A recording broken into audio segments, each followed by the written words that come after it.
Live, local. This is Fox 12 Now.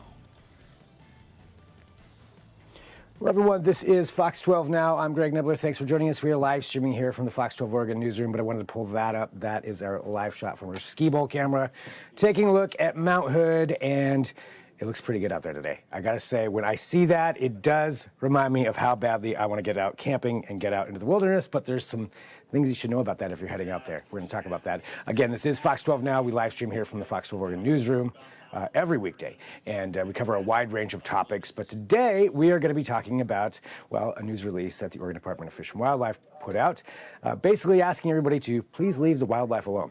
And there's some reasons for that. We're going to go through some of these different things, and this is a good reminder for everybody to think about these things, and also just to be aware of a lot of stuff going out there with our wildlife. And we've got Beth from the ODFW joining us. And Beth, thanks. It's always great to have you here on the show and to talk about these things. And yeah, I mean, this is an important topic because I feel like every year we find out about something happens or somebody, inadvertently or on purpose affects wildlife in different ways and affects things that could easily be avoided. So to talk about this, I think to start off, can you just, walk us through what the premise is behind this? Sure. Hi, Greg. Thanks for having me on today. Yeah, this is essentially baby animal season. The spring and early summer is that time of year where there's just an abundance of wild baby animals on the landscape. And it's that time of year where a lot of people encounter those animals and think, oh my goodness, I found this fawn or these ducklings or goslings and they're all on their own. I should intervene. I should help them because their parent is not around.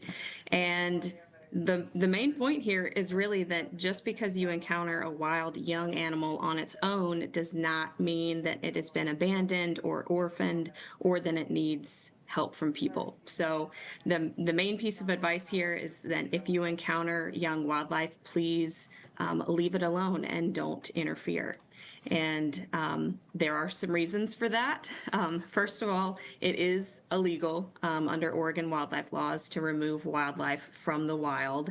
And one of those reasons why is because the best place for wildlife is in the wild. Young wildlife, the best chance they have is by learning from their parents how to survive, where to hide, where to get food, and all of those things. And by taking them out of the wild, you are essentially removing that opportunity, and it drastically decreases their chances of survival.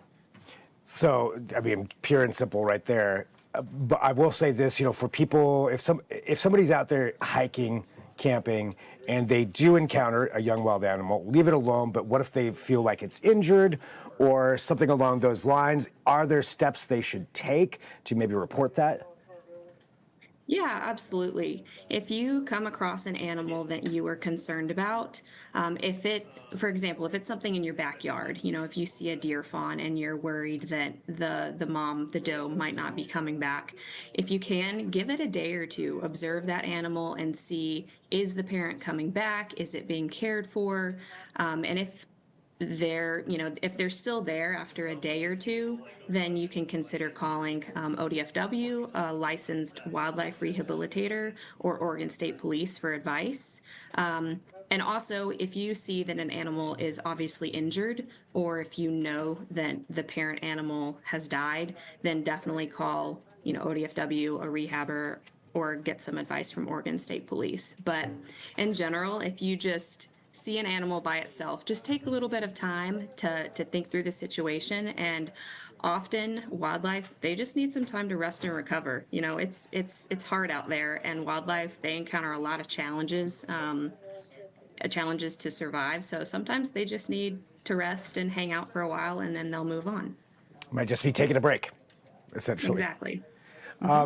I know another point of concern sometimes can come from domestic animals like our pets, dogs, even cats, I'm sure, to some extent as well. What are some things that pet owners can be doing to make sure that their dog isn't inadvertently really screwing up the wildlife around their location? We really encourage people to keep your pets on a leash. Keep your dog on a leash when you're out going on a walk or a hike, especially this time of year. If you're letting your pets out in your backyard, maybe just give the backyard a once over before you let your dog out to make sure there's nobody hiding back there. And we also encourage people to keep their cats indoors, not only to protect wildlife, but that keeps your cat safe as well.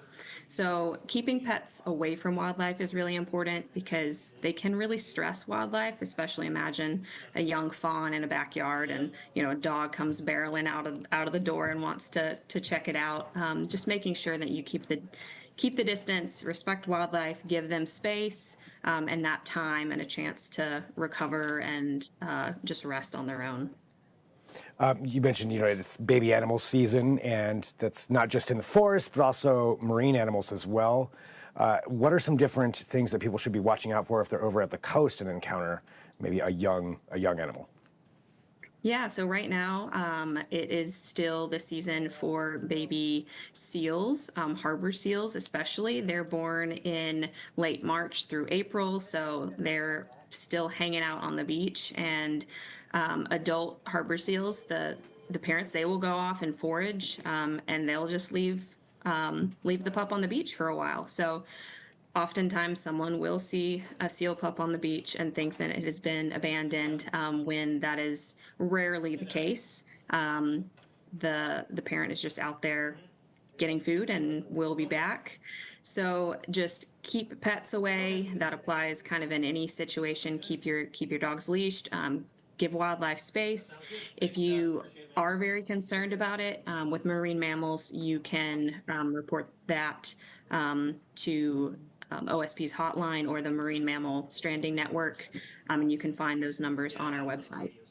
And just to clarify, so if someone does see a seal pup on the beach, what is the proper amount of distance to make sure that you're leaving it? Really, a good way to think about it is if that animal is aware of your presence, if they react to being someone being close, you're too close. So really it's quite far away. That's another thing. If you enjoy seeing wildlife, bring binoculars. You can kind of check it out and keep your distance and you're not disturbing wildlife. But if you're close enough where that animal is reacting to your presence, you're too close. And you mentioned that it's illegal to take wildlife home. What are some of the consequences that are out there for people who do violate those rules? It is considered a Class A misdemeanor, so penalties are decided by the court, but the maximum penalty, I believe, for a Class A misdemeanor could be a year in jail or a $6,250 fine. And do you find that you end up having to fine people or arrest people, or maybe arrest isn't the right word, but prosecute people for these crimes every year? That's a great question for Oregon State Police. They're kind of the Gotcha. enforcement arm, so they've got all the info on how many they may issue in a year and that kind of thing. Fair enough. Anything else that you think is important just for the general public to know? Yeah, I would emphasize too that a lot of adult animals, they'll leave their young alone while they're looking for food, or they've kind of tucked them away somewhere that's going to protect them from predators.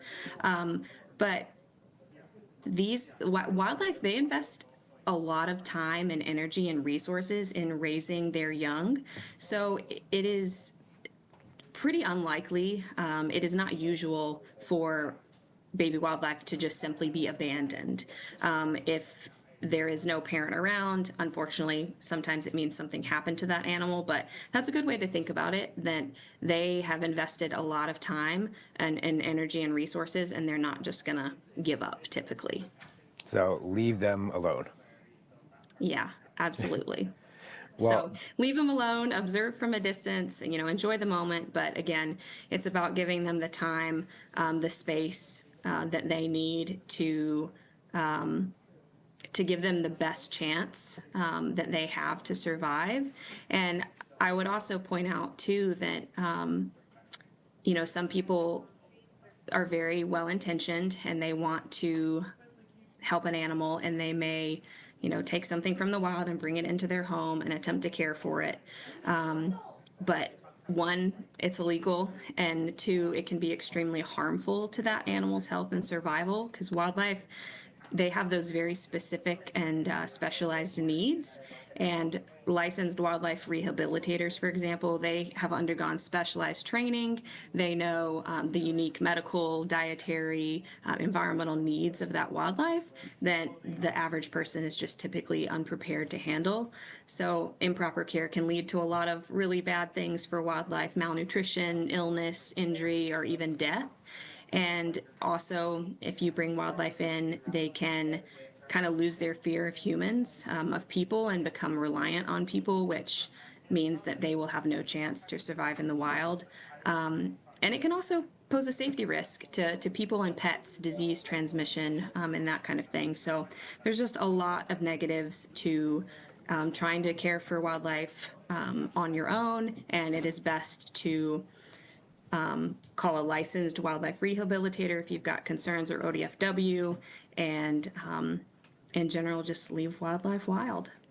There we go. Well, Beth, thank you very much for joining us today. I really appreciate it, and getting this word out.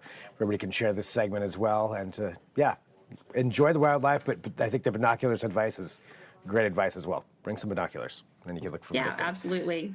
Yeah, Beth, thank you so. Oh, go ahead.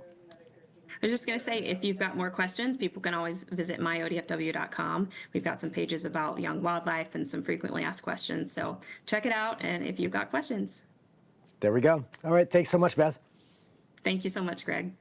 And for everybody watching, again, this is Fox 12 Now. We're live here. We're live throughout the afternoon, so I will be back. So whatever platform you're watching me on, thanks for doing so, whether that's live or after the fact. Don't forget to download the Fox 12 Oregon app. Great way to watch this show and everything else that we do here at Fox 12. I will talk to you soon. Again, I'm Greg Nibbler. This is Fox 12 Now.